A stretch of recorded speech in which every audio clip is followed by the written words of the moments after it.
Welcome back, everybody, to another episode of the week. Oh, my.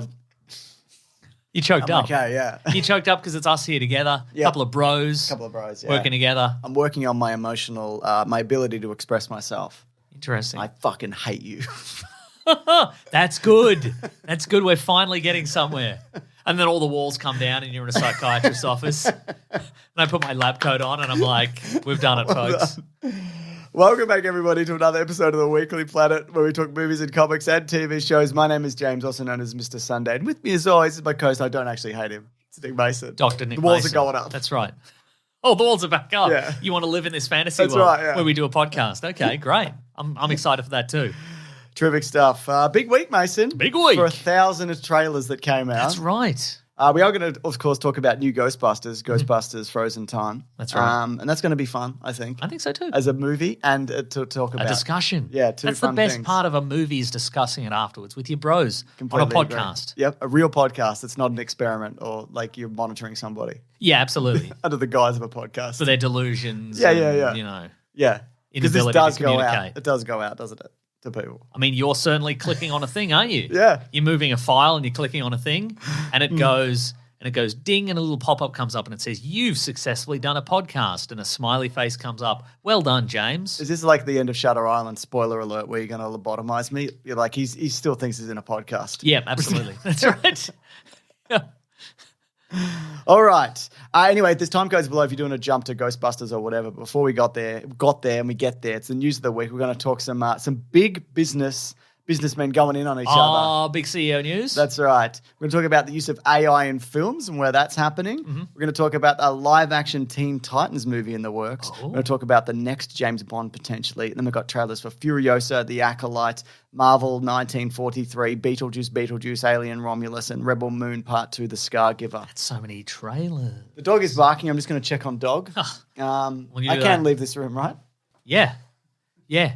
You're not on a treadmill. All right. You're not on a treadmill with some matte paintings next to you. This is all real stuff. Nobody tell them it's not real stuff. I'm coming back. I Want the world to know. All right, I am back. Mm-hmm. Let's kick things off with this. You know about this. So there's a Disney boardroom takeover that's in play. I didn't know that. Yeah. Who's taken over from whom? Well, Ike Perlmutter, who you might know as the guy who tried to ruin Marvel for several years. Yep, sure.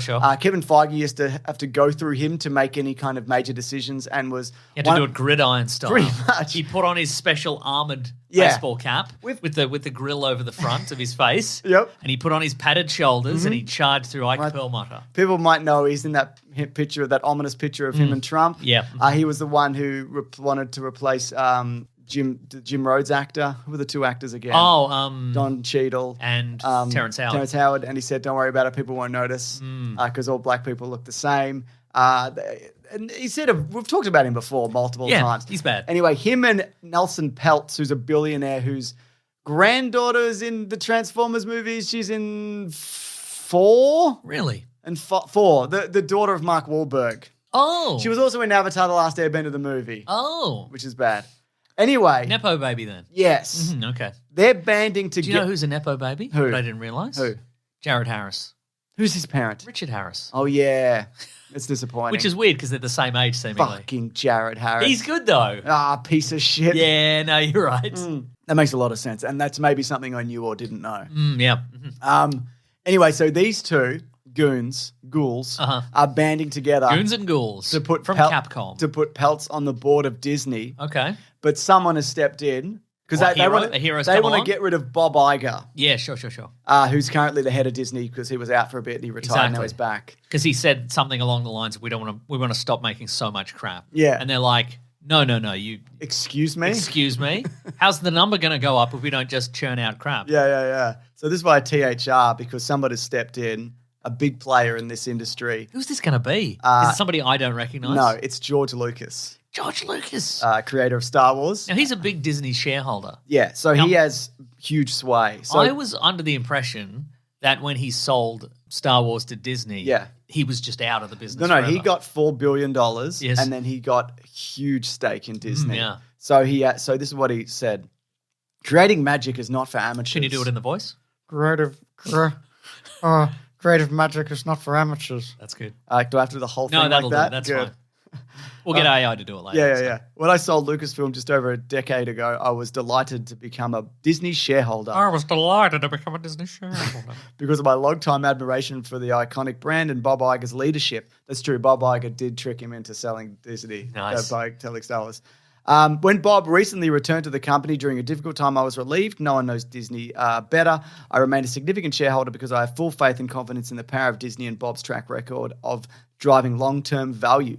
I have voted all of my shares for Disney's 12 directors and urge other shareholders to do the same. So that you got backing of George Lucas. That ain't nothing. He's a creative. He knows what he's talking about, probably. Sure. So yeah, that's this is currently in flux, but it doesn't look good for all like Perlmutter and Nelson Peltz. Unless they've got another trick up their sleeve. Yeah. Maybe they've got maybe they're friends with a murderer.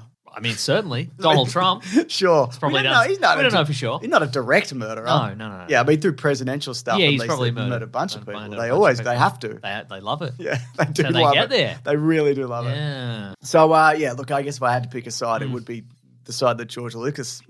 Sure, I guess if we had to pick a billionaire whose side we're on, he's the billionaire we're going to eat last. That's true. That's what we all decided, right? I think so. Yeah, we collectively decided. So there you go. That's all up in the air. Yeah. Here's another thing I love talking about. It's AI.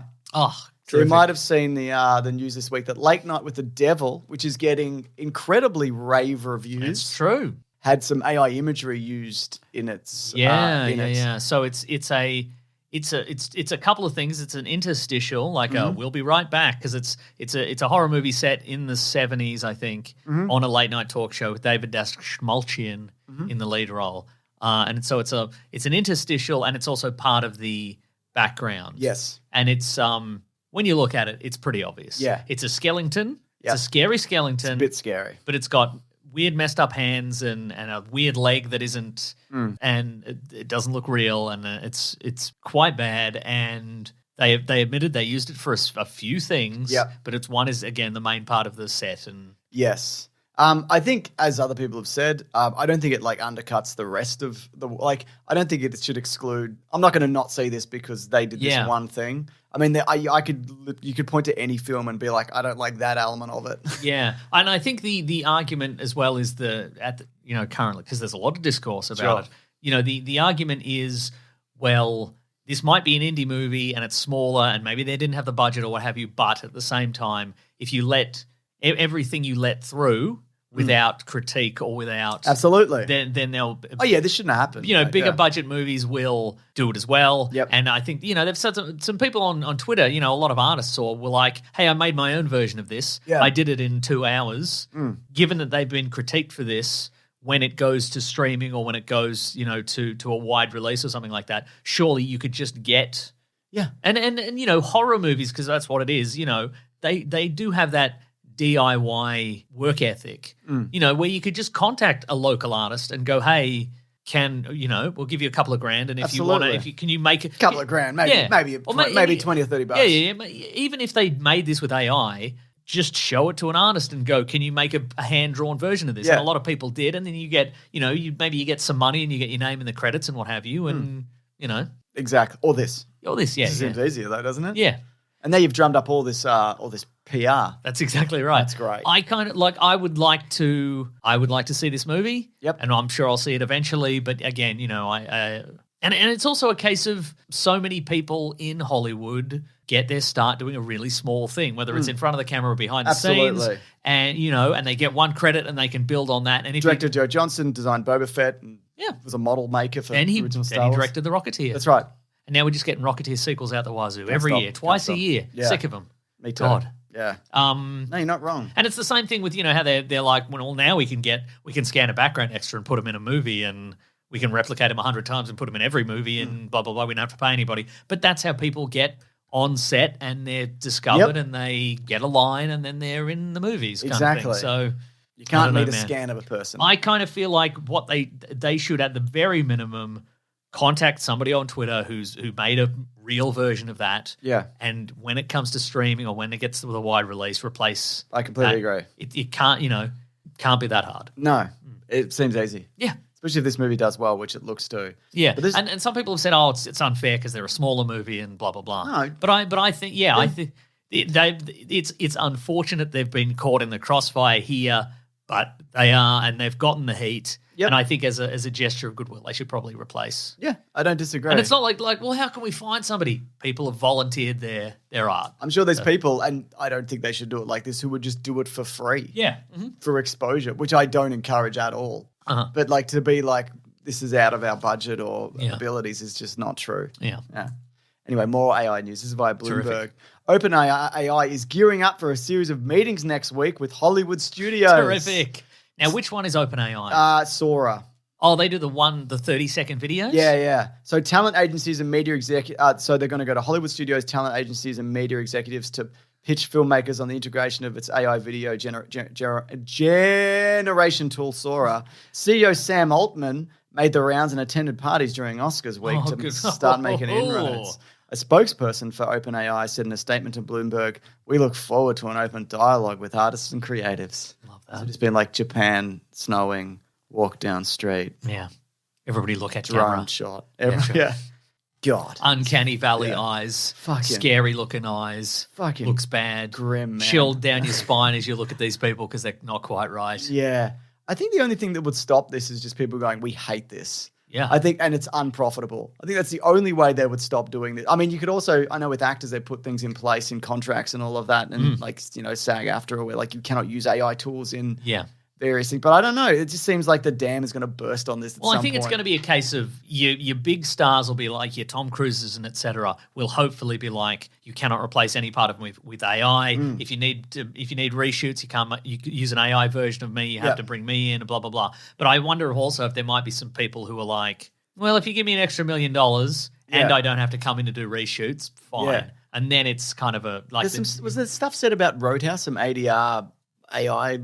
There were some accusations of that. I don't know whether. I don't know, but there's definitely they will. I think we'll talk about it later. But there's some of the fight sequences. There's visual effects built in. Like they're doing some sort of new technique where they're, in order to make the punches look. You hit a green bag. You hit a green bag and then you find and replace and you do a couple of takes. Yeah. And some of it looks fairly convincing. Some of it is not convincing. But again, it's an emerging technology, and I guess you've got to. But it's not AI, as far as I know. No. Yeah. Okay. But I'm not talking about that. I'm talking about there was some other stuff that was said. Oh, I don't know then. Yeah. I don't know. But all right, we'll see. Also, this is already happening because Tyler Perry in February, he cancelled an $80 million studio expansion because of Sora's mind-blowing capabilities in relation to their text-to-video software. He said, "I no longer would have to travel to locations. If I wanted to be in the snow in Colorado, it's text.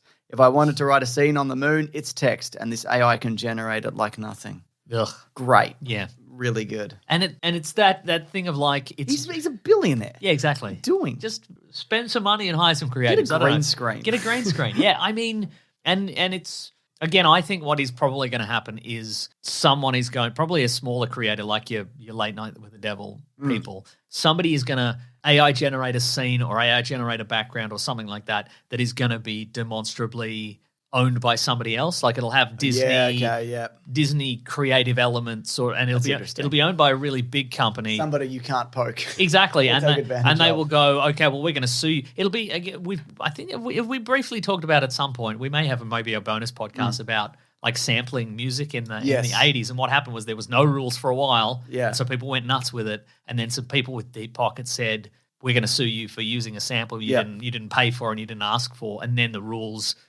very quickly crystallized of like, you have to ask and you have to pay and you need a contract and blah, blah, blah. And I think it's going to be the same for this. I think it's going to be a case of somebody will get burned really badly for doing it, and then the rule will become... You have to name the sources that the AI is referencing. You have to name the sources, or it's a case of you can only use public domain databases. Yeah. And I'm sure there'll be people out there who will be like, I would love to get a piece of...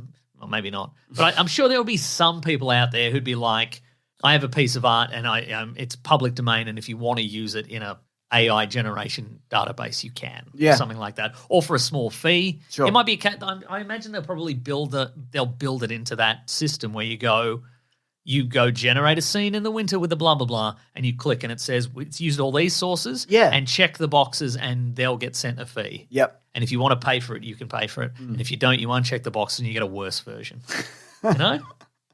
I'd love a worse version. Yeah, I think also it's not going away. Yeah. And I think so it's just going to have to be and people will use it. But like any tool of filmmaking, or it like can a be camera. used, like a camera. Yeah, people used or a grip. People thought it was or a dolly grip. Yeah, people or a were best like boy. cameras are fake. It's like I'm a fake face. Yeah, and you're looking exactly. at things, but it's Yeah, okay. yeah. We figured it out. That's right. Yeah, You'll never replace the best boys. No. Whatever they do. whatever they're up to. God bless them, all of them. Anyway, this is the next I bit. think of they news. hold lights. That's the best thing you could do. I agree. THR, here we got some actual movie news. Great. Apparently, a live-action Teen Titans movie is in the works. Oh. Anna Nogueira is to write. Oh, yes. She's already working on Supergirl Woman of Tomorrow, the upcoming see. Supergirl movie. Now, the original team, not the original, these are some of the people that have been in the Teen Titans. Robin, Kid Flash, Aqualad, Wonder Girl, Beast Boy, Best Boy, Cyborg. Cyborg's normally a Teen Titan guy, or has been a Teen Titan guy. Raven and Starfire. And the villain Deathstroke began Yes. in the Teen That is Titans. correct, yes. Until he got too cool for them and he moved up to killing Batman. That's right. Yeah. How do you feel about that, Teen Titans? Okay, sure. Okay, sure. I You mean, heard they it just did the first. TV series for a few seasons. Sure, they did, didn't And they? it pretty much had that lineup. And there's Teen Titans Go. There is Teen Titans Go. Yeah. Yeah. I've never seen Teen Titans, the show. It's good, right? People like some of it? I like the first season. I didn't like the second season. I watched some of the third season. What do you think about that? Some good. That's great. It's great. I love all of Of that. course, it had Alan Richardson for a couple of seasons, and then he quit to be Jack Reacher. Who was he? He was Hawk. Hawk. And he's like, well, I could continue being Hawk, or I could be Jack Reacher. Is he Teen Hawk? No, he's pretty much adult man Hawk. Okay, I was going to say, because he's a man. He's a man. He's a man man Hawk. He's definitely a man. I'll tell you the truth. Mm-hmm. This is via The Sun. So it's bullshit. Mm-hmm. But it could end up being true.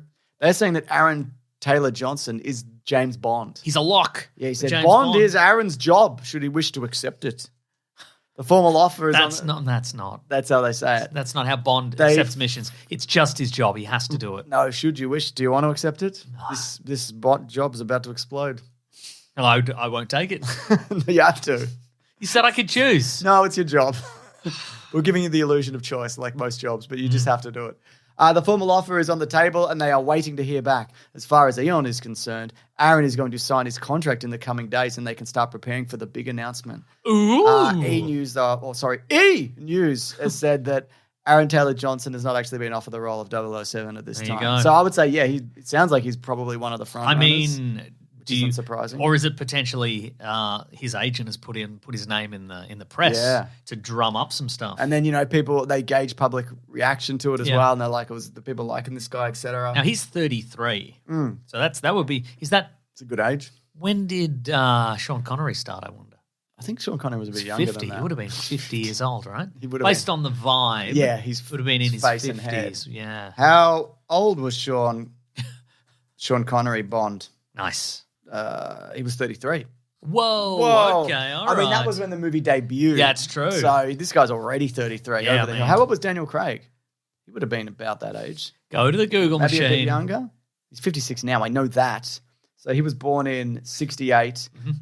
First Bond I is don't know. 2006. Yeah. Is that right? His Bond came out. So it would have been 38. He would have been a bit older. Okay, then. Great. Well, good. Unless I got that look, wrong. he's certain. Aaron Taylor Johnson has certainly put the work in. He's been working a long time. He's been in a lot of movies. Some of them are good. Some of them are Craven the Hunter upcoming. Yeah, that's right. Some of them are The Fall Guy. Yeah, oh, yeah, he's in The Fall Guy. You know who else is in The Fall Guy? Brad Pitt. Yes, No. but Is also he? a guy I know. Who? Ben Knight. Do you know Ben Knight? Ben Knight. He's a stand-up comedian. He's an Australian stand-up comic. Well, it's filmed in Australia. He's a big, tall, red-headed guy. He used to be a teacher Oh, I used to be a teacher. I know this guy. How do you know that guy? him? from comedy. Did you like me? I don't know. I don't know if he knows you. Let me check if But I think that's fun because Let I me watched check if he I watched follows the me. trailer. I'm like, oh, that's a big red-headed bloke. And then we get a close-up. I'm like, it's Ben Knight. Look at he that. doesn't. He's I very can't find- very funny. He's a very nice guy also. He's on So LinkedIn and Facebook. great. Well, he's 48, so that's where they all are. Yeah, absolutely. Yeah. We're in that middle bracket where you're not on the younger apps, but you're not. And I'm wondering, are there any other people we know in there? Perhaps Greg Larson is in there. Do you think he is? He was in The Tourist. He was in The Tourist recently, wasn't he? Yeah. Yeah. Cool. Well, good for this guy who knows me. I don't know. Mason, trailers ahoy. I thought he might know you because you were also a teacher. Well, we don't all know each other, but he does know me, Okay, great. Great. even though we've never met. What do you think about Aaron Taylor Johnson as Bond? Yeah. Imagine mind him. Do we imagine him with short hair? No, you got to cut that hair. Do we imagine him in the present day or the 60s? It's going to be present day. It will But be, could you will be imagine present him in days the because 60s? they got to do all the product placement. Yeah, that's true. Yeah. No, I can see him do either. Yeah. Yeah. He needs to cut the mullet though. You can't Yeah, be no, running. he's got to be. You can't be running around like that. Yeah. He was also kick-ass. He was also kicker. Again, he's put the work in, certainly. And there's him in a tuxedo. Whoa, that guy looks like James Bond. I quite like it. Yeah, I don't mind it either. Yeah. Well, anyway, we don't know. we don't know. We just don't know. Trailers ahoy. But anyway, it's good that he's going to be asked about that forever. We got the ship in the harbour. It's waiting to come in. Oh, with the trailers. But go on. But I'm just going to say, like, Clive, did you watch the Clive Owen iconic roles Yes, I did. video? Yeah. Still being asked about that. James Bond. Yeah. And right at the end, and also it turned out he was never in contention for that. He said at the end of that. Maybe I watched a different one. Maybe you watched a different one, but he was just like, no, we never. Yeah. People thought about it, and now I just have to. He didn't say this, but his general attitude was basically, I'm very grateful for the career, and I had lots of great roles, and everything's been terrific. But he did, just as a matter of fact, he was like, I was never in contention. But it's weird they never went to him at all, though. Like you'd think that they would have gone to him. Yeah, don't know, because he wore a tuxedo that time. He wore a tuxedo that one time, and he's in Children of Men, which is a good movie. Mm-hmm. Agreed. Anyway, let's bring that. Trailers ahoy. Let's bring that ship into the harbour. Wow, we got so many trailers. God, we've got good structure and metaphors for this podcast. Don't we just? But this is a literal ship. Yeah, it is, yeah. Quite apart from the metaphors and the framing. That's right. Yeah. Furiosa got a brand new trailer. That's we true. got a bit more of the story. Yeah. A bit more of the background of the character. A bit more about the villain, Chris Hemsworth. That's true. Being very Australian in it. He's very Australian. It's got the people. Some people are a bit like, I don't know. There is a lot. There is a lot. Real. That's true. There's also a lot of, I think, reveals in this trailer. We get like the final Furiosa look, which I'm sure people knew we were going to get. The arm and the shaved head and the black forehead. Yeah, we got all that. The greasy forehead must be terrible for breakouts. Yes.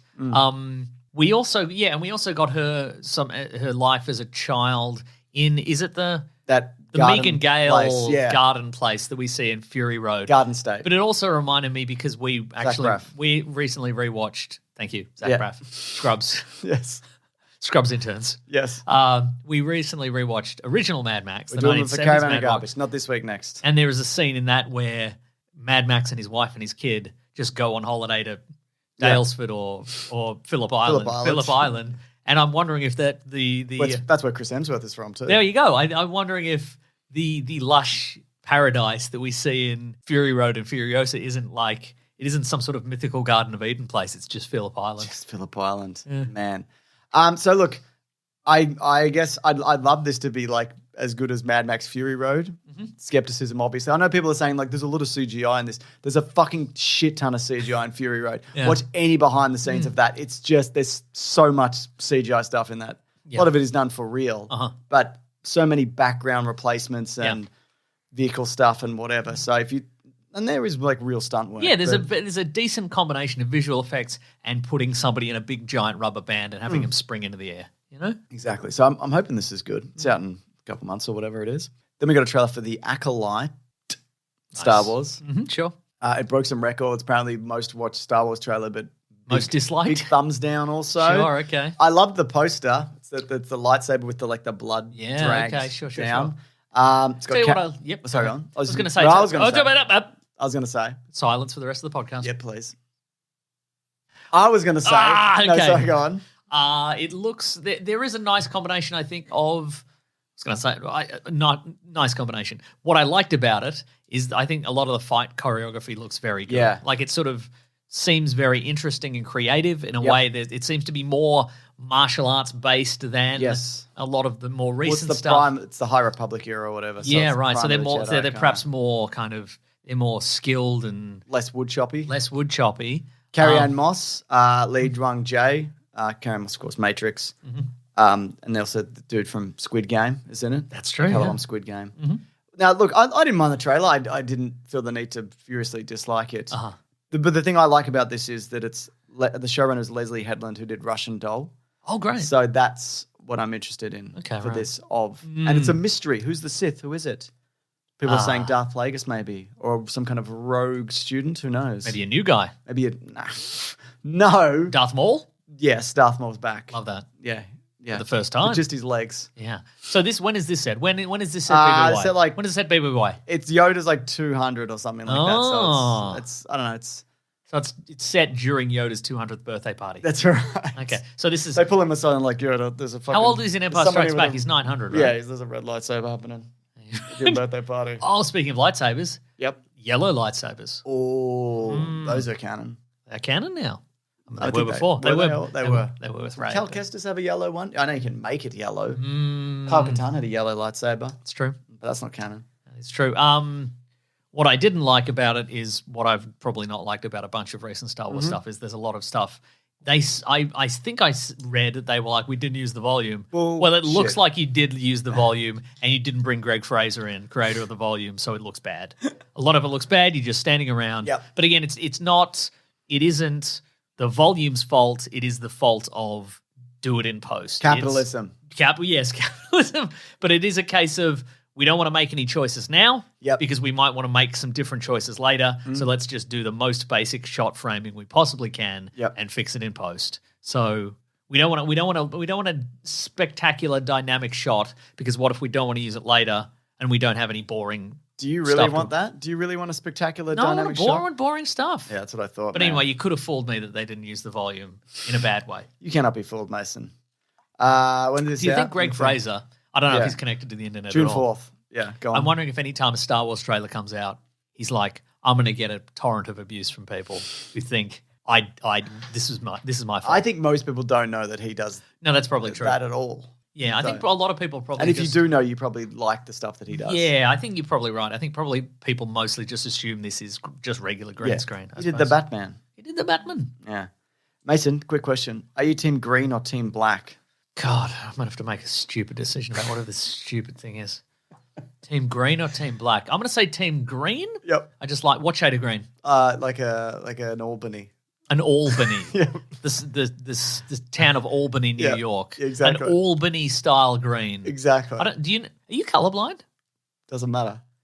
Doesn't matter. I guess I'm going to go with an Albany style green then. Because I just like more colours. You've chosen a particular family in Game of Thrones because there were 2 Game of Thrones trailers this week. Okay. One was for the black family and one's for the green family. I can't remember which is which. I didn't say these. But there's 2 trailers. Okay. And they're fueling families. Dueling and fueling? Dragons. Damn. And who knows what's going to happen? You didn't watch that last season, did you? No, probably a big dragon fight, I guess. There was. Game of Thrones prequel. Didn't see it. What was it called again? House of the Dragon. Yeah, man. I didn't see it. Check it out. But I guess I'm team green. Are you going to be team black by default? No, I'm also team green. Oh, that's great. Yeah, we're on the same team. Unless you want to switch teams. No. Anyway, if anything, I'm going to get you to switch teams through bullying. All right, I'll switch. Okay. I'm team black now. Fine. So yeah, I'll continue watching this. I don't think I'm in love with it as much as everybody else is. Okay. Because there's a lot of like, oh, who's going to win between these families? I'm like, I don't like anybody here. Okay. And I didn't like anybody with the other Game of Thrones show either. Now this is set BBY, obviously. Yeah, but these are all they're all noble people. So I'm like, I'd rather a grub wins. Sure, okay. Get a grub in there. Get a grub in there. Yeah. Good. So yeah, it's set 200 years before whatever or something. Okay. Or 100 years. Also, when Yoda was born. When Yoda was born, it was his birthday. Okay, that's terrific. So that's great, isn't it? Good, yes. I guess the question again is, because it's a prequel to Game of Thrones, a lot of it is a foregone conclusion, right? Sure. Okay. Yeah. And nobody's immortal. Nobody's surviving till Game of Thrones era. No. Oh, no, there's some old dudes and whatever. Some old dudes, all right. Up and they're like, hello, all right, not bad. Game of Thrones. So, I'm doing a Game of Thrones now. We also got a trailer. It's a cinematic trailer for one of the next Marvel games. It's called Marvel 1943. Mm-hmm, sure. It's got Captain America and Black Panther as playable characters, along with U.S. Commando Gabriel Jones and Wakandan spy Nanali. Okay, yeah. Mm-hmm. So this isn't gameplay footage, but apparently it's rendered in real time, etc. This is an Unreal Engine 5. It's pretty unreal. It's genuinely pretty unreal. Face animations looking real sharp. I initially watched it on Twitter and I'm like, and like a lot of people, I was like, is this just video? But it's not. No. None of those are real. Also, I know in 10 years, some people might hear this and they'll be like, actually, that looks like shit. You don't even know what it looks like. Yeah. Because in 10 years, we've got the future and the future looks way better. Well, the joke's on you. I didn't even watch it at all. So don't you look stupid.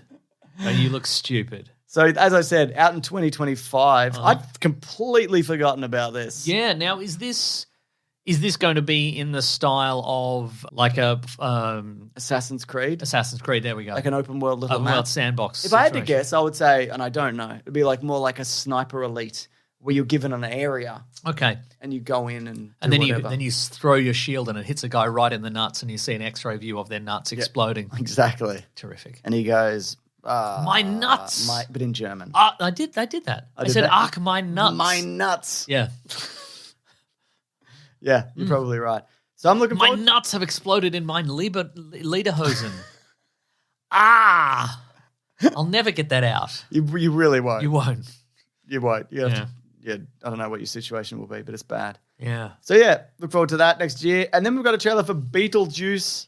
Beetlejuice? Oh, actually, before we get into that, just for a sec. There's some dialogue Is there in the some game. content to be There's some mined there's here content to be mined. for the podcast? There's some dialogue in the game where they say Captain America says something along the lines of, there's American. There's me and there's this Catman, and so there's 3 superhumans in this area. Do you think they mean the Red Skull, or do you think it's another secret guy? Like a Winter Soldier? Maybe. It wouldn't be him. Quick update for people who are in the future, looking forward to the new Captain America movie. Yeah. Sebastian Stan's not in it. No, he's not in it. And neither is Anthony Daniel Mackie. Brühl. They took him out. Oh, no. Yeah, man. Oh, no. Yeah. Well, that's a shame. Is he in Thunderbolts? Daniel Brühl? Yes, he is. I think Okay, he's in the. I've lost track of who's. Yeah. But Anthony Mackie just came out and said, "Yeah, it's a shame. It's a shame they're not in this. They're good. So this movie will be less good because they're not in it." Harrison Ford's in. He's the Red Hulk. Oh, yeah. Shh, it's a secret. You're not supposed to know that. The man behind the mustache. Yeah. So there you go. I don't know, man, about that Captain America movie. I just don't know. Okay, but who do you think the third guy is? Do you think it's in Red the Skull? game? Yes, It's probably Red Skull. it's probably Red Skull. Yeah. Yeah. There There would have been other super soldiers. There could be Isaiah Bradley. yeah. Though probably not. Probably not Because he didn't find out about that till much later. That is true. Yeah. Good. That is all the thoughts. That's all we need. That's all we know. Beetlejuice? Oh yes. Michael Keaton's back. He's Beetlejuice. Winona Ryder's back. She's Beetlejuice's friend or something. That's right. I've never seen Beetlejuice in its entirety. I don't know much I mean, I know it, but I don't have an opinion. I don't know anything about it either, really. I mean, I first learned about Michael Keaton in first Batman, so I've not seen Beetlejuice, I don't think. Because you didn't want it to tarnish your opinion. Did Beetlejuice come out after Batman? I think it was before. Okay, then that's why I haven't seen it.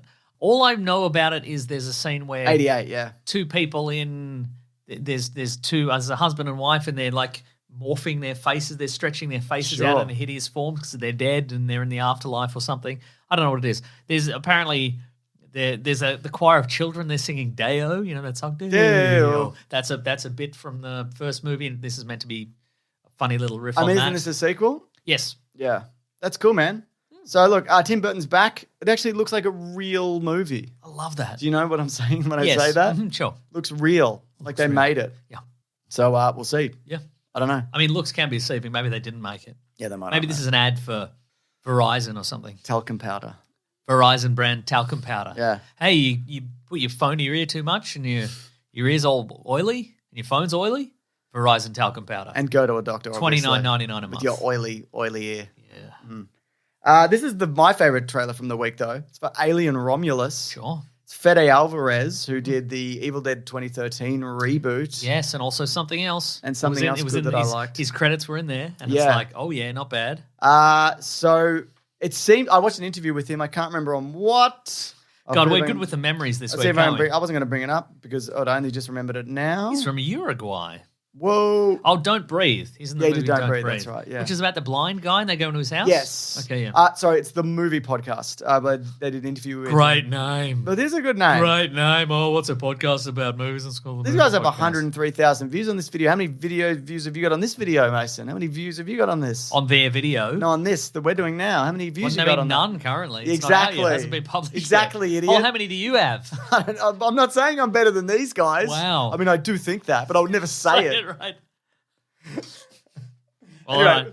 It was a good interview, but he talks about kind of the inspiration behind it and speaking to James Cameron. Was it earlier Alien movies? That was a big part of it. That's great. James Cameron. And these guys are like, well, that's good because we talk about movies. So that's actually checkbox for us. Check. Big tick. Not books. No. Okay, well then cross. So James Cameron, he spoke to James Cameron and also Ridley Scott, and they both I think watched his movie and they took different things from it because obviously Aliens, one is a sequel, but they're very different styled movies, but both very interesting and great in their own ways. Yeah, and both Ridley Scott and James Cameron said, if you mess this up, we'll kill you. We'll kill you.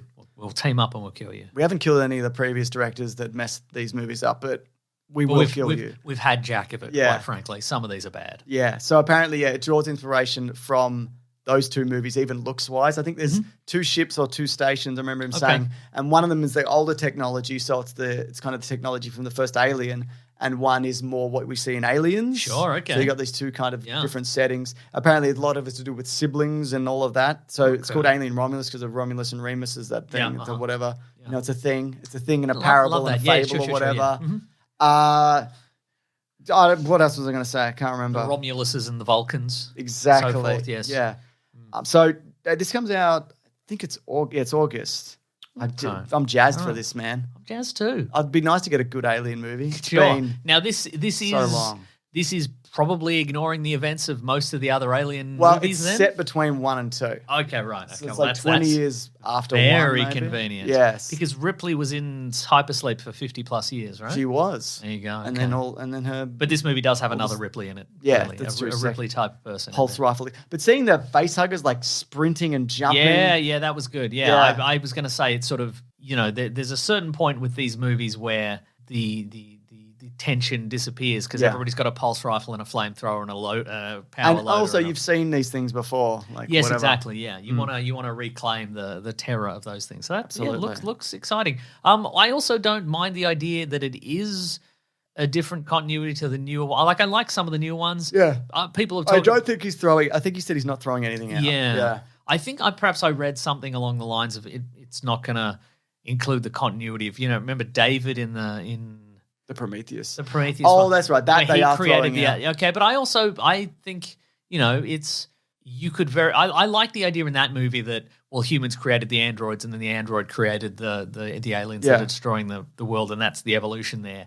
But I also maybe you stumbled across it. It's exactly, or it's it works for me like, or maybe that's a story that was told and maybe it's not the official story or what have you, and it's a big universe and some people think that the aliens came out through this way and some people and maybe he as I said, like they are this ancient whatever weapon or whatever, and then he also happened to stumble across, he re-engineered it somehow. Sure. Mm-hmm. It's both. It's two thing.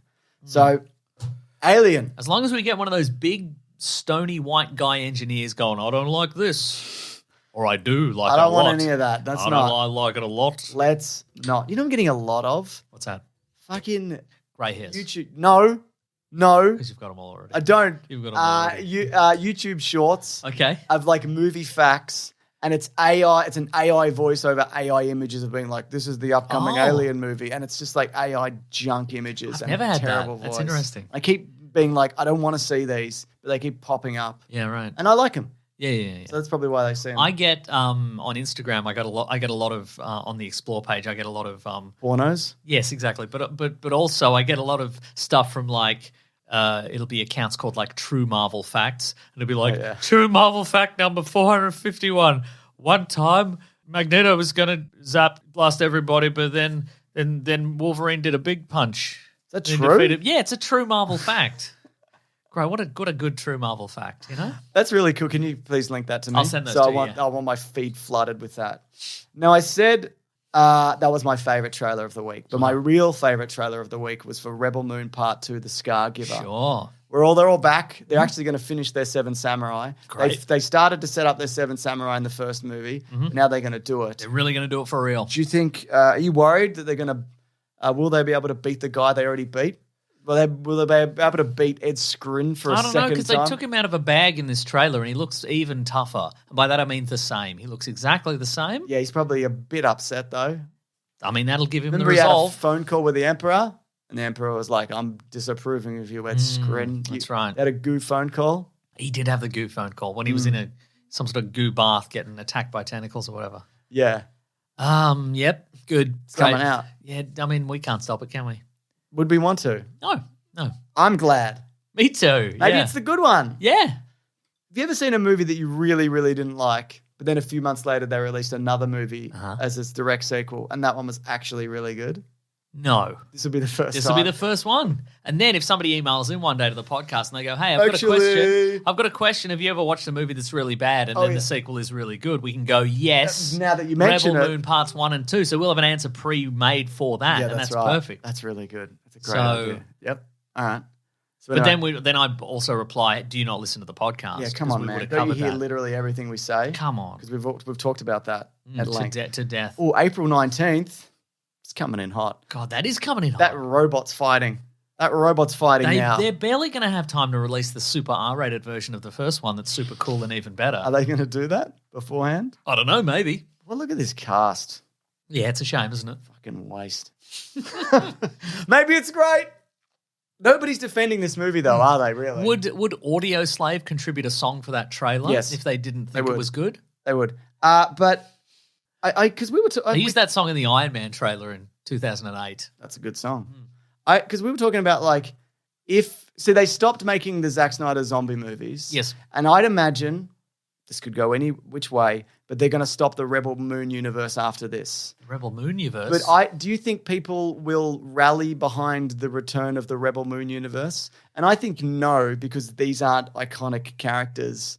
People just want to see Zack Snyder tamper with the DC universe forever. Right. You think that the Snyder fandom isn't necessarily on board with anything else, just Snyder stuff specifically? No. Or maybe they're on board with Snyder stuff plus DC and everything he's done before that, because it's like, well, it's more content. Okay, But you're like saying after this, if he doesn't have the big characters, I don't know. Maybe people have they've really grown to love.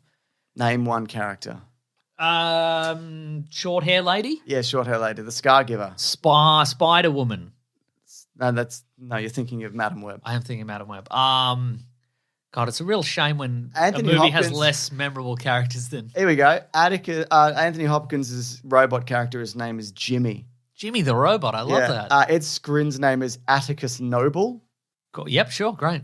The guy probably a reference. The guy who did the Avatar, who flew on the bird. Yep. His name's Tarek. Tarek. Love that. Yeah.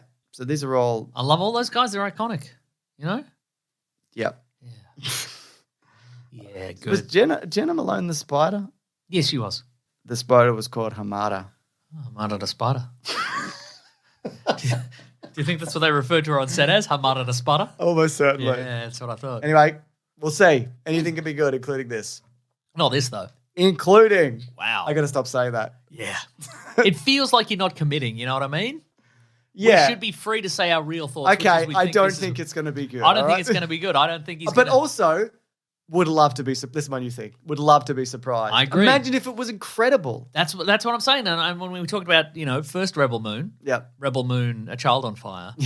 I said I would be loved to, new sci-fi universe. He's thrown off the shackles of having to work with characters that he didn't create. This is all his own work. He's got everybody he wants, all the actor friends. They're having a great time. Limited budget, can do whatever he wants. And this will be it. This I'll be able to stand shoulder to shoulder with those Snyder fans and go, yeah, this was a good one. Good call. Good call back in him years ago when he was making bad movies. Now he's made a good movie. He has made good movies, Mason, which is why I will continue to say anything can be good. Should we move it along? Yes. It's time to continue a franchise, Mason. Yes. You know what this franchise is? It's the Kumail Nanjiani jumps into the franchise at the wrong time trilogy. Oh, no. We've got Men in Black International. Oh, We've got call. The Eternals. Bad call. We've got this. Nice. Ghostbusters Frozen Empire. I've written here Ghostbusters Afterlife, but that's a different Ghostbusters movie. I've seen two of the people in this movie do stand up. Whoa, which ones? Kumail and Patton Oswalt. Well, I've seen one of them then. I know. I like Kumail Nanjiani. I agree. And I He's enjoy, he did that Chippendales show. Did you see that? Really good. No, I didn't see it, but I heard that was good, yeah. It's great. Anyway, on a budget of $100 million, it's going to have a roughly... That's cheap as chips. No, roughly 45 million US opening, which is on par with the last one, which is good. But this one costs $25 million more than the previous one. Sure. I don't know why. They had to do it in New York City, Yeah, baby. but They've got to get those New York City baby permits. They filmed much of it in New York. Okay. Also, that last one, they resurrected a dead man. And how is that cheaper? That's a good point, actually. Anyway, what do you think the story was? Oh, come on, mate. Yep. All right. Ghostbusters are back in New York, baby. Yep. They're going to have a big-time ghostly New York adventure. They are, aren't they? They're all back, all your faves. Who? Paul Rudd. Every single person. Yeah, everybody from the last one. Even the ones that were trapped in that nowhere town who had no prospects and no way to get to New York. Well, they're in New York, baby. That's right. And there's even more people. Now there's ghosts. There's all the ghosts. Even people who weren't in the last one, but they were in the original Ghostbusters. Yep. They're back as well. Who? Walter Peck. Walter Peck's back. And a thing is coming. Yeah, spooky ghost thing. It's going to come. It is going to, yeah. It's going to get to the thing. And you got to stop it from getting to the thing on time. Is that what was happening? You got to block it. It's coming. I don't think it had to get to the thing. You got to get there. It was going to get to the because the ghost house was the central point of energy. Yeah, but I'm not sure they had to get there. They had. Where was it getting? Why was it going there then? Just to have a bit of a walk around. I don't think that's why it was trying to get there. Anyway, there's a big thing and it's trying to get there, and that Ghostbusters got to stop it. They'll put their foot down. It's a big Frozen thing. That's right. Okay, I just want to say this to Ghostbusters fans. I feel like I've been very cruel to you in terms of me saying that all the Ghostbusters stuff is not great except the first Ghostbusters movie, which is pretty good. Ghostbusters. And I think like watching this, right? James, are you going to lead up to a big funny joke where you say this sucks? This is a genuine question. All right. I think this also applies to you because you're a big Ghostbusters fan. If you are a Ghostbusters fan, yes, are you fucking happy with the shit that they're doing? Like, are you satisfied? Yeah. Are you satisfied? I'm hearing a lot of like, well, it had the proton packs, and I saw Egon's fucking trench coat or whatever, or like Slimer was in it. But are you happy with these like muddled, watered down, recycled ideas where like the surviving Ghostbusters turn up and they stand next to each other and they shake their proton sticks for 10 seconds and they all fall over? Like, is this what people want out of this fucking franchise? It's a great Don't question. you want like the Andor of Ghostbusters? Yeah, right. Like, I know people don't love new Star Wars. I understand that, but folks, he's working his way to a big old rant. You can point classic to Mr. things. Sunday movies. You rant. can point to things in Star Wars and be like, "That's great." Yes. Right. I'm talking about the new stuff. Yes. Even. I can't point to a single fucking thing from Ghostbusters outside of there's some good comics. Yep. That's like, this is definitively great. Okay, but could you say that about, if we're talking Star Wars, in between Star Wars original trilogy and Andor, there's some stuff that is great. I agree. But I think there's some watered down stuff in there as well. But there's, again, the emphasis on there's some great stuff. Yes. Whereas this, it's the same thing. And like, a thing shows up. It's basically, the villain is the same villain that they've always had. It's a thing from a whatever, and it's trying to get out, and it needs to get to a thing, and let's assemble the Ghostbusters. Except this time you got to assemble the team from 2021, and there's 18 of them, and then you got to assemble whoever's left and alive. Yes. Yep. And then I feel like there are people giving it their all, like Dan Aykroyd's coming in, and he's in this a lot. And I feel his passion for the paranormal, and that comes through. And he's got fun little adventures. But does he know he's in a movie though? I don't. And even Ernie Hudson, they've developed that character where he's not like. There's even a scene where Dan Aykroyd's character and Ernie Hudson's character have an actual conversation, like they had in the car in the first one. Exactly. Yeah. But then Bill Murray just rolls in. And he's just kind of stumbling about, I'm here too, here's a quip. What are you even doing? Why do you do these? Why do you clearly don't like them? Maybe he must be in them. We've talked about this before, but the three original Ghostbusters, the actors had some sort of rule where that no sequel could go ahead without their say-so, even if they weren't in them. But I suspect there is a further clause that they didn't know about that meant they must be in them.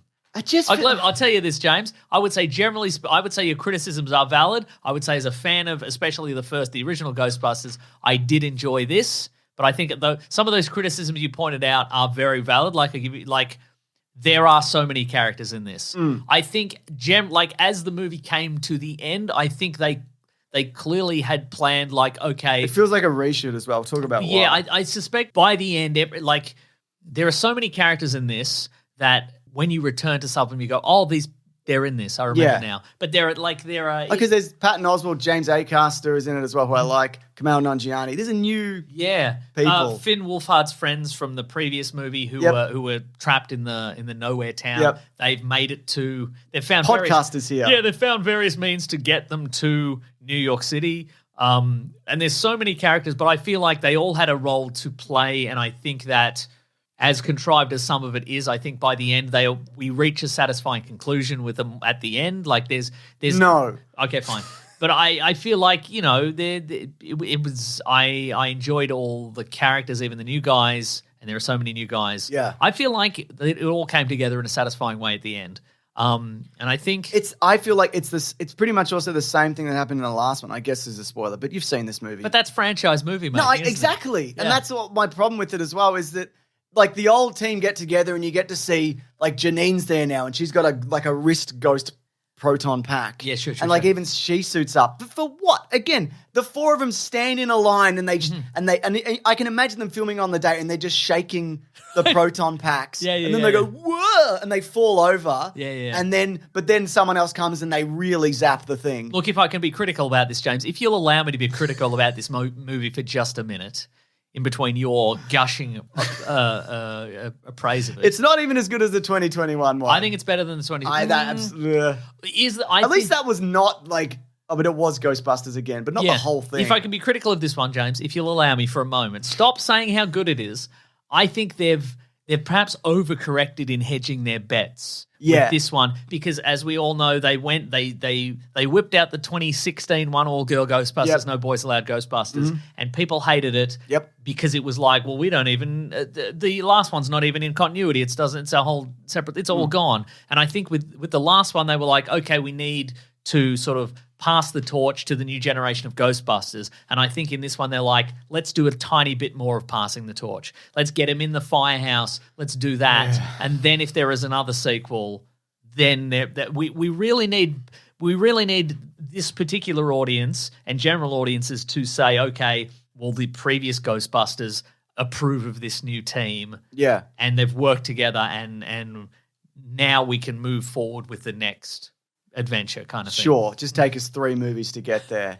And look, I don't even think this is dreadful. I think it's so middle of the road. I think McKenna Grace is still like a good lead. I think she's a great Egon's granddaughter. And I like Finn Wolfhard, though he's barely... Are they saying Spangler now? Did they say Spangler in the... Have they said Spangler? I feel like they've said Spangler in every other movie, and now they're going with Spangler. It feels kind of like somebody went, it's Spangler. Yeah. They actually say Spangler, and they went, oh, no. I didn't notice that at all. Will we have to change it? I thought it was Spangler. Yeah, I think again... But I feel like they're trying to be like, this is an all-ages adventure. Yes. And I think you do disservice to... People who like ghost blowjobs. People who like ghost blowjobs. They're like the original movie. The humor doesn't work as well because you can't be specific and weird and niche. It's just general. Oh, I see. Whatever. Okay, right. Like, like the mayor turns up at the end and it's Walter Peck and then Bill Murray's there and he's just like, hey, it's you. But then the crowd... And someone in the crowd goes, hey, shut up, Dickless, or whatever. Yeah. It's like, and that's it. Also, they all end that way. They all walk into the street and everyone fucking cheers. It's like the same thing. Well, I cheer, James. Also, the ghost containment unit blows up and all the ghosts get out. Oh, it's Ghostbusters 1. Exactly. And you don't even see... like the ghost really running amok. Yeah, sure, it's just vague ghosts just kind of whizzing about. Like the Frozen Empire is like 15 minutes of this movie and maybe in real time. Yeah. And the villain's like a skeleton with horns who can freeze people sometimes, but not everybody because some people survive, even though they froze in the trailer. Well, James, well done. You've convinced me that I didn't have fun watching this movie. You're allowed to like this movie. No, I didn't now. I've been to the Ghostbusters Reddit. They seem very happy with it. And I genuinely good if you like it, but don't you want something that elevates it or takes it in a different direction, or they go into different dimensions or time travel, or they establish new characters properly and they don't just have original characters show up and go, I'm here. I'm also like, don't you want something? I'm here. Don't you want something else from this? Yes, I do, but I quite like this one. I'm afraid so. I mean, it felt to me like it was, another episode in the day-to-day humdrum life of Ghostbusters. But it's also world-ending, and it's like, well, Yeah. But it's not. Anyway, there's a ghost girl in it as well. Oh, there is a ghost girl. Too many storylines. It's too many. There were probably too many, yeah. Yeah. But and they're just trying to heavily market these marshmallow men. Oh. Just drop it. It's fucking... You think they're selling those? It's over. I didn't know they were selling those anyway. I'm sure they are. It's like a Minions kind of memeable whatever. Okay, sure. They could do like webisodes about the marshmallow little babies or whatever. I don't know. Am I the only one who's like, that's done now? Yes. Okay. Look, I thought to me it felt like a fun. I feel like it was quite good and fun, and I like things I liked about it. What did you like about it, James? I like Paul Rudd and Carrie Coon as the mum and maybe he's the dad. I thought that was quite fun. What if you did like Evil Dead Rise? Just a thing, like take one or two of them, yes, and just do an isolated story where it's not just the first Ghostbusters movie. Yeah. Like they're trapped with an entity or whatever. I don't know. Well, I mean, they could. I think they maybe they go into the afterlife. I think they could do that, but I think it's. Also, the budget would be like half of what this is. Yeah, but I think we need this one because I genuinely think we need this one for certain people to accept that this is the new status quo. I think forward. then you're only pleasing people who want to see Slimer. Like, don't you also want to get like the people. Like, the new Evil Dead movie didn't do really well because it was exclusively original Evil Dead fans. It was like, this is a good horror movie on its own. That's true. And I know you could just go, and you could bring a kid to this and they're like, yeah, whatever, Slimer eats the pizza and whatever. Oh, he ate that What's pizza. funny? Like, what jokes? Let me think. I can get here. Let me do it. The Kumail Nanjiani, Bill Murray conversation was all right, I guess. It was pretty funny, yeah, I like that. Again, it's that same thing that Bill Murray did in the other movies where he sits down for like a psychic interview. It's the same thing. That's true. I liked it. Is he contractually obligated to just do the same thing? Is he refused to do other things in this movie? Maybe his agent, like he's got the contract there and he's like, Bill Murray will not stand up. God, he looks so bored. He does, doesn't he? You know what struck me? And not in the fun way. Because we talked about Afterlife a few weeks ago. We did a movie commentary on it. I need to apologize to that movie. It struck me, and I just thought about it this week, that Sigourney Weaver is like a staggering beauty, and she remains such. Yep. And like, what are you going to say about Bill Murray? Bill Murray is a mummy now. Bill Mummy. Yeah, that's what I'm saying. I mean, look at Ernie Hudson. Yeah. Incredible. You could this could be set 5 years after the first. Yeah. For him. Look, and again, I enjoyed the fact that I liked the fact that Dan Aykroyd had a more substantial role. I agree. Nice. I think Dan Aykroyd is genuinely invested in these, and I think the same can be said for Ernie Hudson. So, but maybe pair. I don't know them up more. I don't know. Yeah. I don't know. I don't know what to do with this.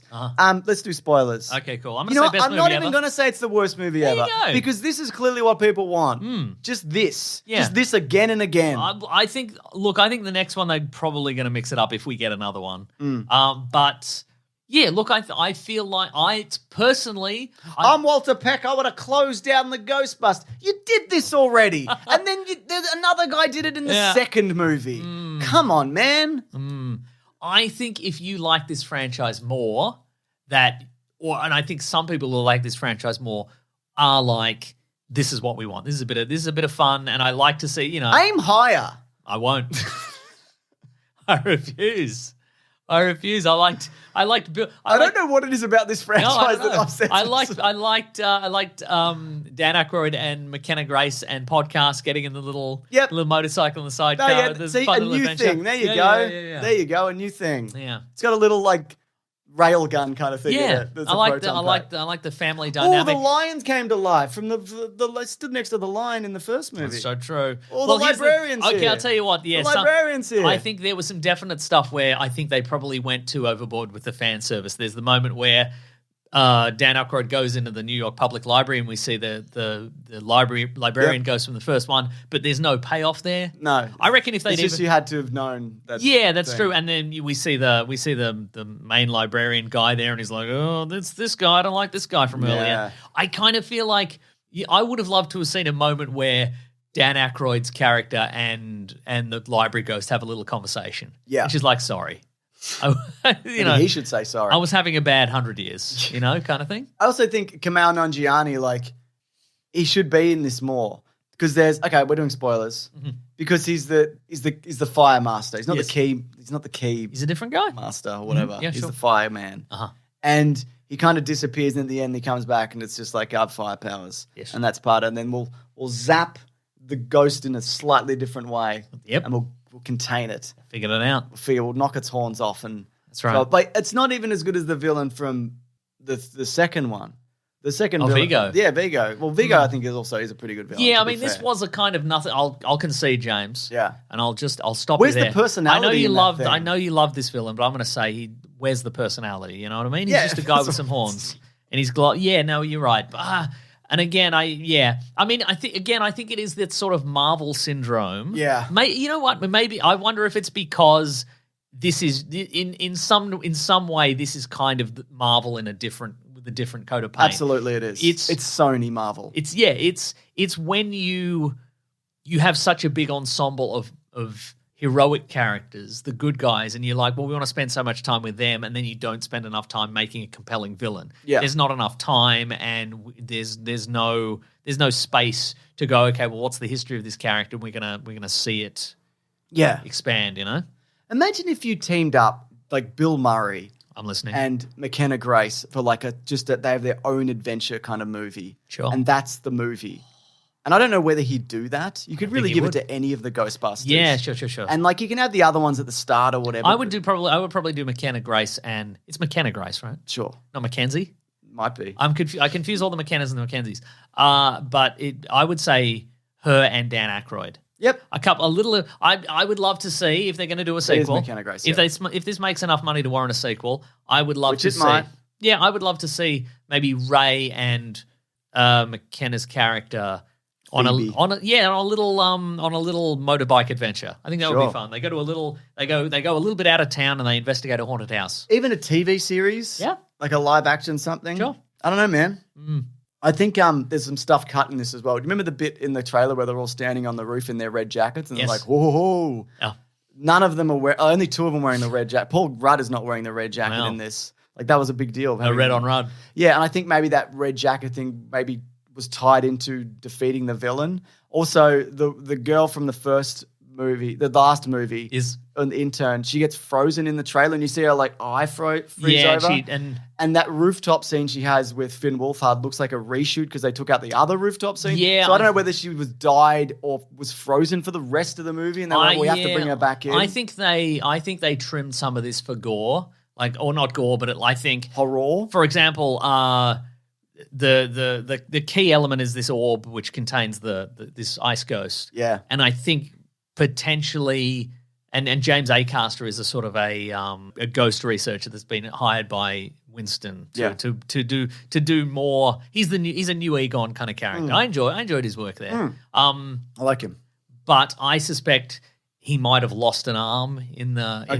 And again, because in the trailer it looks like everybody's being killed by this, and the plot armor saves all the main characters, and it does look like everybody lives. Everybody lives, and you hate that, don't you? Yeah, I do. And the ghost. It's the same problem that the end of Jurassic World Dominion had, where like now you've got 19 characters now. That's true. You have to do some culling. Yeah. Something else I was going to say that I didn't like or did like.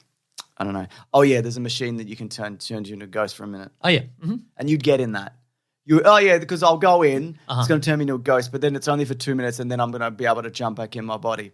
Are you sure? That looks like a vending machine. Oh, sorry, the teenage girl didn't make the super correct decision, James. I think any person. Sorry, your characters aren't perfect. Nobody would do that in the world. No, let alone somebody that intelligent. I don't know. Anyway, there was a better way to have the ghost get out of the ghost ball. Hey, look at me. I'm Phoebe. Oh, he's got big glasses on. Big glasses on. Big fake glasses on. Okay, here's what I think. I don't think they're going to do smaller stories. I'm playing chess. This is what they're going to do. Yes. I suspect. They're going to do a Ghostbusters multiverse story. They're going to bring back everything. I think they wouldn't dare. I think they're going to be like, look, it's all the Ghostbusters team up from everything. I don't think they will. They need somewhere to go, and Sony love a multiverse. I shall put $1 human dollar on an official Weekly Planet bet that they will not bring back the Girl Ghostbusters. I think that will do it if this makes enough money, but I'm not sure whether you could justify the cost of doing that because all of those people would cost a lot of money also. That's true, Plus you've got to bring back original Ghostbusters, plus you've probably got to bring back you're probably going to have a flashback with young Egon Spengler. That's and then true. Maybe you do the animated You bring in the version animated and Ghostbusters, whatever, yeah. Maybe you could even bring in the 1970s the Ghostbusters. Yeah, okay. I think there is a road there that they have definitely considered. And we've seen it in the comics. Yeah. It wouldn't shock me if they bring in the Filmation Ghostbusters with the haunted car and the gorilla and whatever. I reckon there's a huge red flag over 2016 Ghostbusters. I completely agree. But have you ever known Sony to make a good decision? They've never made a good decision. This is what I'm saying. I'm not like... They made Ghostbusters Frozen Empire. Yeah, I'm not saying that Good Lord. this is a great idea. I think it's bad. But Yeah. there is no way the Sony multiverse, all that multiverse shit they've been doing, that they have not considered this. They're like 4 or 5 years behind every other. They're 4 or 5 years behind Marvel, who have already discovered, to the dismay, that not everybody loves multiverse stuff if it's bad. Yep. Anyway, I got some tweets here from people who saw it. Oh, RG says, #Weekly Planet Pod, just saw Ghostbusters Frozen Empire plus The Last Firebender. Best movie ever. There you go. Mike says, I enjoyed Ghostbusters Frozen Empire, but it's kind of hard to celebrate the success when they caused the problems in multiple ways. I'm with the mayor. Shut them down. Absolutely. And Cappy Kid says, just got out of Ghostbusters Frozen Empire. Someone should talk to Dan Aykroyd. He's playing a character and not himself. So, best movie ever. So, yeah, again, I think the reviews, it's like Rotten Tomatoes is like 45%, which is also nearly half of critics were more positive. I don't think that's as bad as... People don't know how to read Rotten Tomatoes. That's They true. think 45% is 45 out of 100. Everybody gave it a 45 around 45. Which is not how that works. Yeah. But the audience score is good. And again, in the Ghostbusters fucking Reddit, people are like, I loved it. And I loved seeing all my friends from the 80s. I wonder if that is also because we have a point of view character in the form of Paul Rudd who loved original Ghostbusters. Point Rudd. What? just doing riffs, Mason. Oh, that was a good riff, I think. It was a good riff. If only I'd jumped on that. You could and have added to continued it. the riff, Okay. and yet you have not. Point Break. Point Cook. Oh, yeah. It's a place It in is a Australia. place. It's my favorite place. Yeah. Yeah. All right. Do you think Paul Rudd point of view character, though? That's what you're saying? Paul Rudder is the audience. Direction. Direction, yeah. Yeah, man. I love that. I love Maybe everything every about it. movie should have a guy who loved... The Avengers had Coulson, Yeah. who loved... The Avengers. He loved Captain America specifically. But He did, didn't he? if pressed, I'm sure he would say, I love all Marvel superheroes, he would say. Yeah. If I had to choose, I simply couldn't. Yeah. What does Madam Web have? Does Madam Web have a guy who loves Spider-Man? Not really. This is better than Madam Web. I just want to, Nice. just so people know. Okay, don't get it twisted. I don't even think this is terrible. Yeah. Just raise your expectations. I think upon a rewatch, when we inevitably rewatch this, I think you're going to be like, I liked it more than I didn't. Maybe. Yeah. But I'm never going to rewatch this. That's a shame. That's a shame. I'll have to for something, won't I? Yeah. Again, I don't even think it's terrible. I'm just like, am I not? Are we all watching the same movie again and again? Am I the only one who thinks that? I think what is happening here is he is the opinion of the big Ghostbusters fans, and he's your opinion, and I think they're slowly aligning. And one day you'll be like, wow, I loved Ghostbusters 7, you'll say. Which is... Kumail and James Acaster and Patton Oswalt go on a little adventure. Does that to a include the haunted house. reboot, I don't know. Ghostbusters 7? I don't Because know. we're already at 5. I don't know how to count. You know what's interesting? It is wild to me that at the very least, Patton Oswalt and Kumail didn't have a scene together. Yeah, they know each other. They know each other. Yeah. I'm wondering if that's maybe just because they all. I mean, I'm sure it's all because they all filmed on separate days and in different locations and wherever they happen to be currently. Yeah. You know, whatever. But it is weird that the two I don't know. I guess I like that we had some, the old SNL guys and the old school, and then like a bunch of new up and coming. I feel like there's a lot of potential there, and I think we need one more. Yeah. And I like this one enough. Wow. It's good enough. Good enough. I know I've said that. I know I've said that before. Good enough. Right. Anything can be good, and Ghostbusters was good. Enough. Good enough. All right. Should we move on to the next segment? Yeah. What is it? It's what we're reading. Yep. What are we going to read? I'm doing the thing. What are we reading today? All right. We're at just some stuff was said. Well, I gotta tell people it was a rude Obi-Wan riff, and it'll never be released to the public. It was too rude, if anything. And we didn't record. Oh, we did record on the backup. So it's on the backup. Yeah. So for $100, we'll send you a very bad quality version of a riff that only we would like. That's right. Yeah. All right. This is where we talk about what we've been watching or whatever. That's right. What do you got? We both watched the movie Roadhouse. Roadhouse? The Amazon original movie Roadhouse. I thought it was all right. It's pretty good, right? Yeah, it's got some pretty good, yeah. I think without Jake Gyllenhaal 100% committing to this I don't think it works as well. Yeah. I know we talked about how they're doing the stunts in this now. They're doing fake punches, which I don't like. Do real punches. Do real punches. Really hurt each other. Yeah. I think it's different enough from the first one as well. It's not the same. Yeah, because we recently semi-rewatched it in that we did a commentary on it, so we're mostly not paying attention, but we were paying some attention. It's sort of more of a they've taken some liberties with the character of Dalton, which was Patrick Swayze in the original, and it's Jake Gyllenhaal now. In the original, he was a sort of a PhD, but he also bounced, and he was the world's most famous best bouncer. In this him being a bouncer this is his first tryout. He's an ex-MMA guy who left the industry for reasons.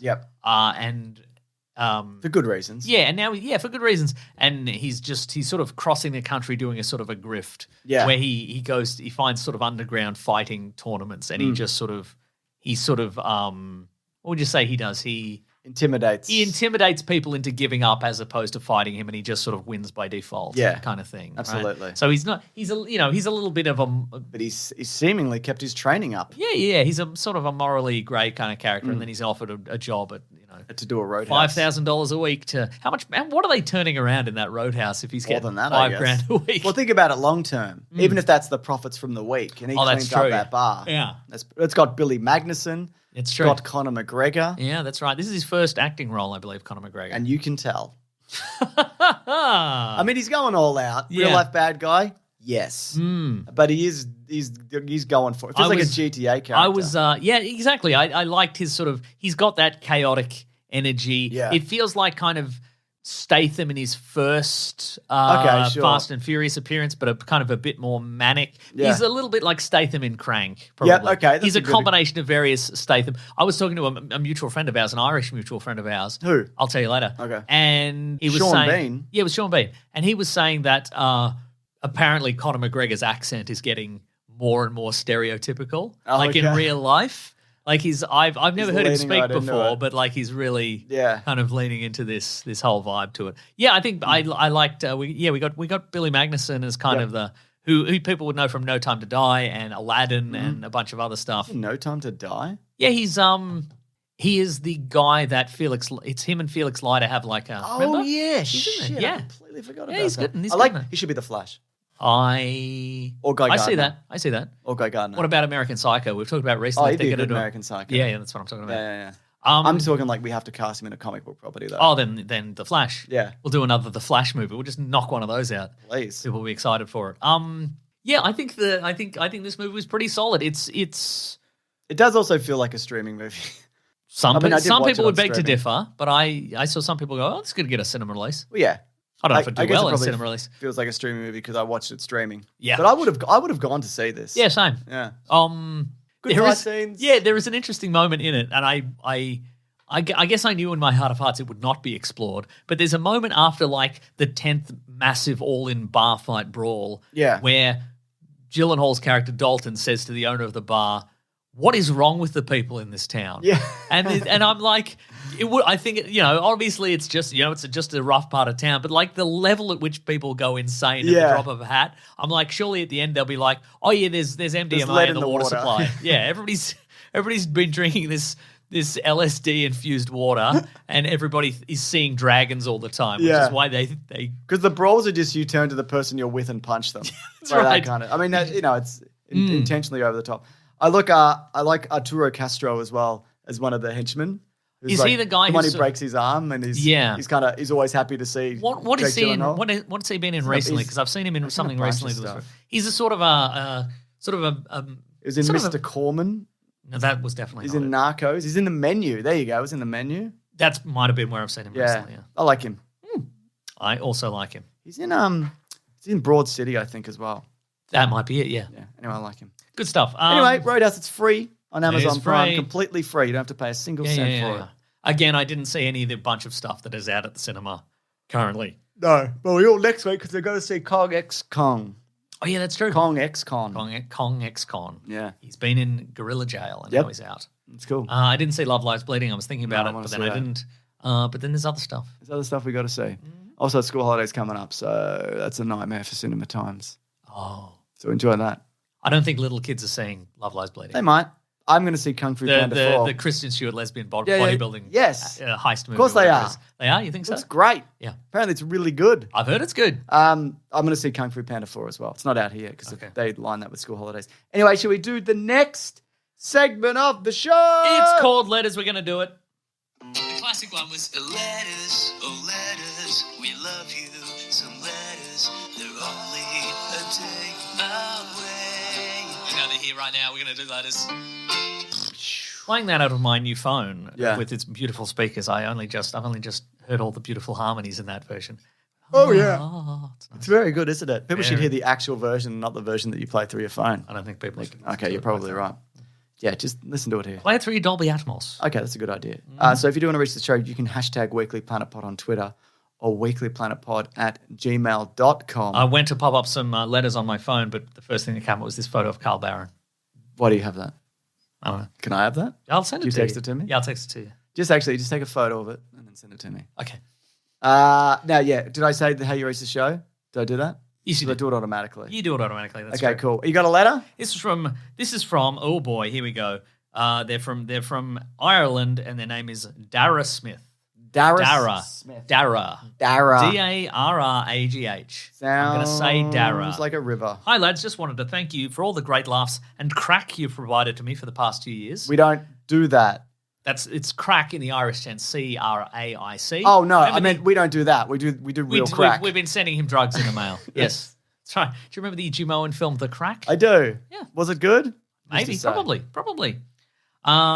Living in Cavan Island isn't exactly the most exhilarating or hijinks-infused, and both Caravan and Garbage and the podcast are always highlights of my week. We live in cosmopolitan Hollywood. That's true. With the Australian Grand Prix looming this weekend in Melbourne, Oh, yeah, that's on. the avid F1 fan in me is gearing up to get up at 4 and 5 a.m. to watch qualifying and the race. I thought this was the optimal time for you boys to discuss your favourite racing film in all cinema. Whether it's the Wachowski's Speed Racer or James Mangold's Ford versus Ferrari, it'd be interesting to hear your thoughts. I do like Ford versus Ferrari. I'm going to expand this to also best car chase. No, I'm not. I'm going to bring that right back and say that's not allowed. Wow. So wow. that's not a race. It's a car chase. When was the last time you saw Speed Racer? I've never seen it. I've got to rewatch it because I watched it. See, I don't think I saw it at cinemas. I watched, or did I? God, this guy, this fucking doesn't remember anything. No, I don't. It's gone. All my memory's gone. No, you didn't like it, did you? Yeah, no, I don't like it. Yeah. But maybe I'm wrong. People love it. There's a million videos on YouTube that are like, actually, Speed Racer is good. There's a huge contingent of people on the internet who are like, this is the best racing movie of all time. It's maximalist and it's beautiful and it's a love letter to cinema and cinematography and driving a Miss thing. Daisy. And Scott Wolf was there. Driving Miss Daisy. That's Yes. Is Scott Wolf in it? Or Yeah, do he's you mean Racer Matthew X. Fox? Oh, yeah, it is Matthew Fox. This guy He's Racer X. doesn't remember anything. It was somebody in Party of Five, and it wasn't was. Neve Campbell because she's in the Scream. It wasn't Jennifer Love Hewitt. It wasn't. Scott Wolf, as mentioned. It was not Scott Wolf. And whoever else. Yep. Who's the fifth? It's a young lady. Lacey Chabert. Lacey Chabert. Lacey Chabert. Yeah, man. Anyway, best racing. There's a movie called Rush, which was directed by Ron Howard. Oh, yes. I like that one. I guess if we're talking car chase movies, Drive. Yeah, okay. Drive. There is some car chases in that. Thank I mean, you. I would say. Thank you, I said. Okay, I would say the opening chase sequence in that is really interesting because it's entirely from the perspective of inside the car. Oh, no, I don't interesting? like that. I want to pretend I'm driving the car from the outside like a video game. Oh, terrific. Yeah. One of the best car chase movies is The Blues Brothers, of course, Yep. which is all car chases, but especially the scene where they go through a mall. Yeah, that's good. Because they had to destroy a mall. That's They true. had to build and destroy a mall. They wouldn't do that now. No. Mad Max, that's a car race film. That's a car race film. What about any of the Fast and Furious, I guess? You like the movie Need for Speed from 2013? No, I didn't you? don't. I've seen 5 minutes of it and it was so boring. But maybe it's a Speed Racer style thing. Maybe people are like, this is incredible and actually beautiful. Talladega Nights, That one, Ford versus Ferrari, the Cars trilogy. yep. These are all good. They should do the Ferrari movie, but in the Cars universe. I saw Ferrari. Uh-huh. What do you think? I didn't mind it. Okay. How's Penelope Cruz in that movie? She's all right. That's great. What else? I saw Gran Turismo last year Yeah, in yes. D-Box. I had to see Ghostbusters in D-Box. It cost me $31 Wow. for a chair that shook that I turned off because I hate it. Now, as I understand it, it shook every time there was a joke. Is that? Yeah, so never. Yes, but it'll be shaking now because we did a joke. Yes. Nice. Bullet. There you go, Mason. It's one of your Bullet's faves. a very good car chase. Ford But you got to versus see it Ferrari. on the big screen. The Farlap movie about a horse. Sure. Mm-hmm. It's a good movie. Herbie Goes to Whatever. Didn't, yeah, he did. What does that mean? Yeah, he did. This guy. Steve McQueen did Yes. a Le Mans movie or whatever. He didn't did. He did Le Mans. Yeah. Cool. All good movies. So, yeah, good racing movies. I agree. It's probably others, but who's got the time? Right. I got one here from Girl in the Reflection. Yes. She says, #Weekly Planet Pod. I'm a big Sam Rockwell fan from way back to Guy Fleegman in Galaxy Quest. Great movie.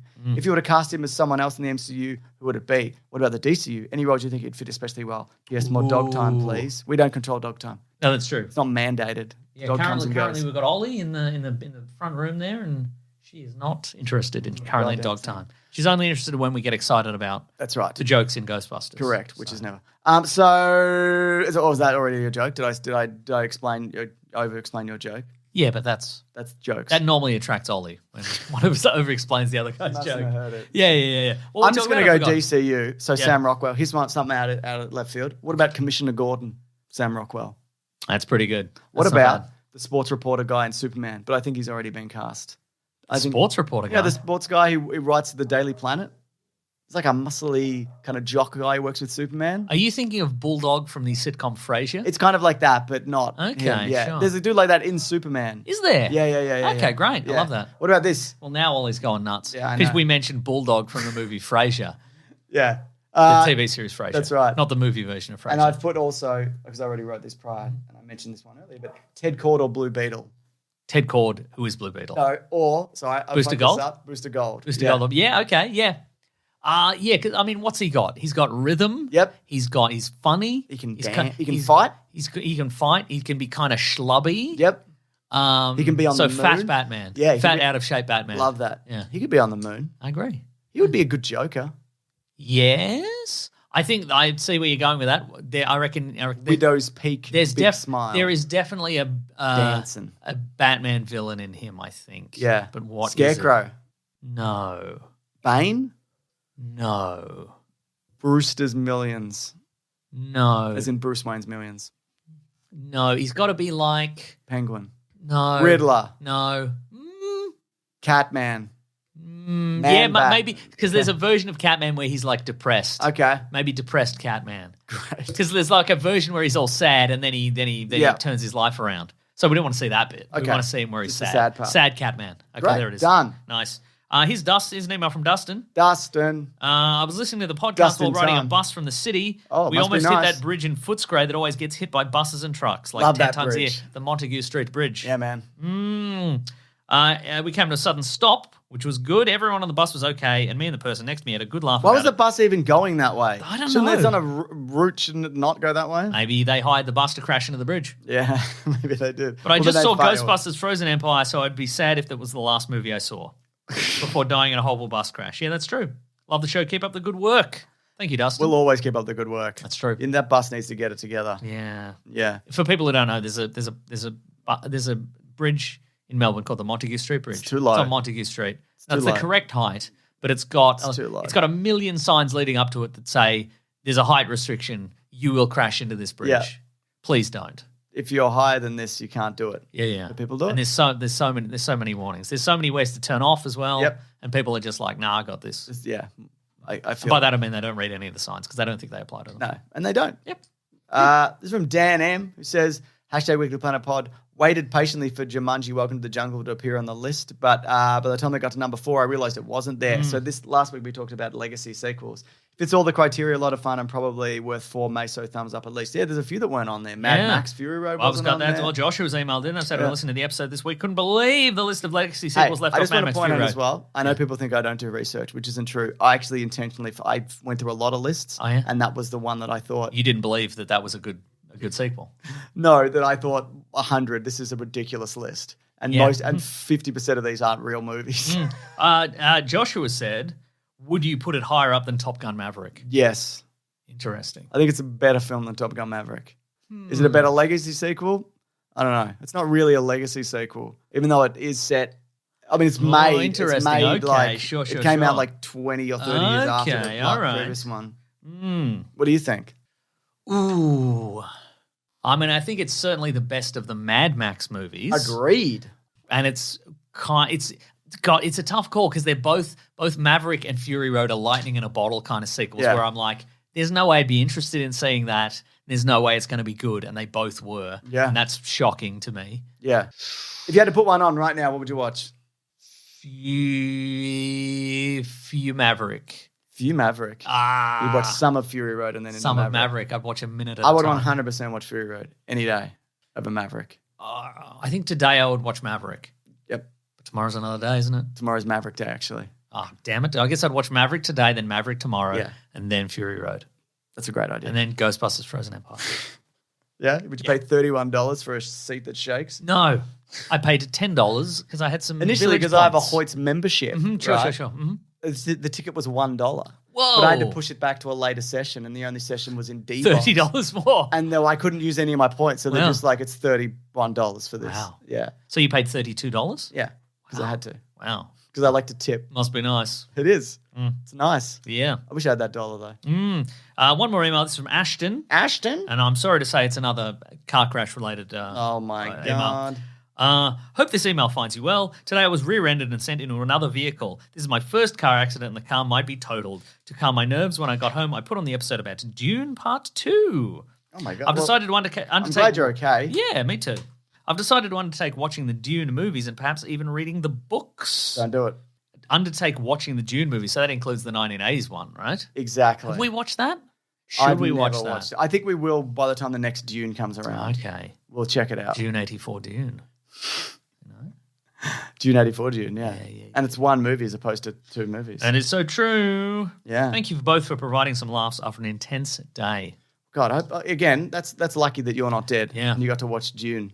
That's so true. That's the best of all possible worlds, I think. Completely agree. I mean, minus the getting rear-ended.